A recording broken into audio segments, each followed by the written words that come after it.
to the Last Jedi. If Skywalker returns, the new Jedi will rise. We would be honored if you would join us. I know what you're all thinking. Another Snoke theory? Come on, man, just wait till the movie comes out. Now, while that's all true and I'm totally with you there, bear with me. This one is a little unconventional from figuring out who Snoke is as a person, but rather, we'll examine his identity and match it with facts and the novelization of The Force Awakens to look at some interesting points. So with the title reveal of Episode 8, The Last Jedi, everyone including myself has thought The Last Jedi is Luke. Upon further thinking and searching all possible articles on the web, I've come to think maybe it isn't Luke. Disney and Lucasfilm are all about the elements of surprise, and what could be more surprising than you going into a movie thinking one thing and leaving with something completely different. I'm going to start first with the red outline of the title. It's supposed to be yellow, and we know that. It's always been yellow. Even for Revenge of the Sith, the darkest Star Wars movie, it's remained yellow. This is a clue.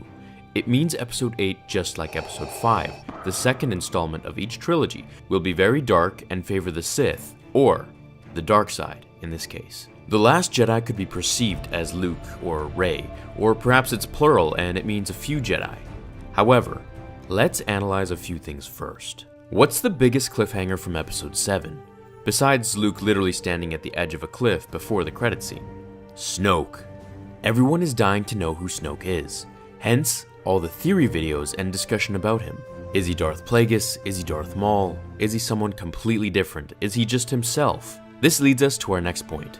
Star Wars has always revolved around heirlooms and old lost items, such as Anakin's lightsaber to Luke and then again to Rey. And in Rogue One, we learn about the old ancient Jedi temple on Jedha that gets stripped of old lightsabers for their kyber crystals. Then, almost 30 years later, we learn how Luke, instead of going into hiding like Yoda did after he lost to Sidious, he went looking for the ancient Jedi temple. But have we ever asked why? Luke went into hiding after supposedly Kylo killed all the younglings or something terrible happened. So why would he search for another temple if he was so depressed and seeking exile? I think he went to learn more about the first Jedi temple from ancient holocrons. Upon failure to do so, he left to Ahch-To, which we'll figure out why in December. We also know he has contact with Obi-Wan and Yoda as Force ghosts. There must have been something they didn't know, or perhaps, with Yoda's age of almost 1,000 years, he told Luke to go find this temple and seek out its hidden knowledge to be ready for the rise of the original Jedi. Now let's move on to Snoke. He's ancient, and we know this because of a piece from the Force Awakens novel that I'll read out in a minute. However, let's first examine his pupil, Kylo. Kylo is obsessed with his grandfather, Darth Vader. So much that he even wears a mask and has a voice changer to make himself more like him, even though he doesn't need one to breathe or see like Vader was obligated to do so. If he was so obsessed, why would he have not completed his outfit by making his lightsaber designed exactly the way Vader's was? He would just have a replica to his knowledge of Vader's saber, or at least have a regular Sith saber. Take a look at this picture taken directly from Disney themselves, outlining the story behind Kylo's saber. It reads, Kylo Ren's unusual lightsaber is an ancient design.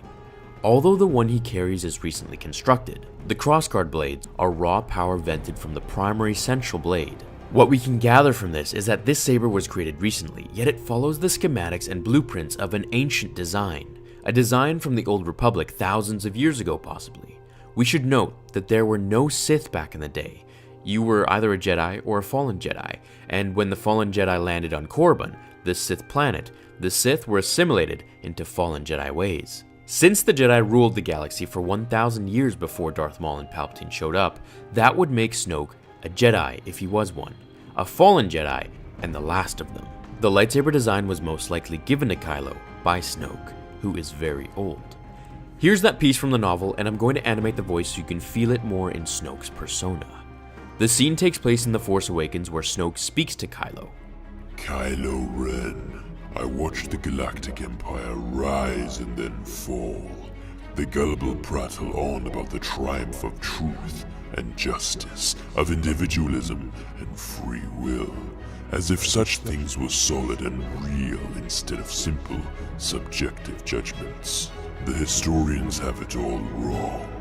It was neither poor strategy nor arrogant ones that brought down the Empire. You know too well what did. What if we're going to finally learn about the Jedi?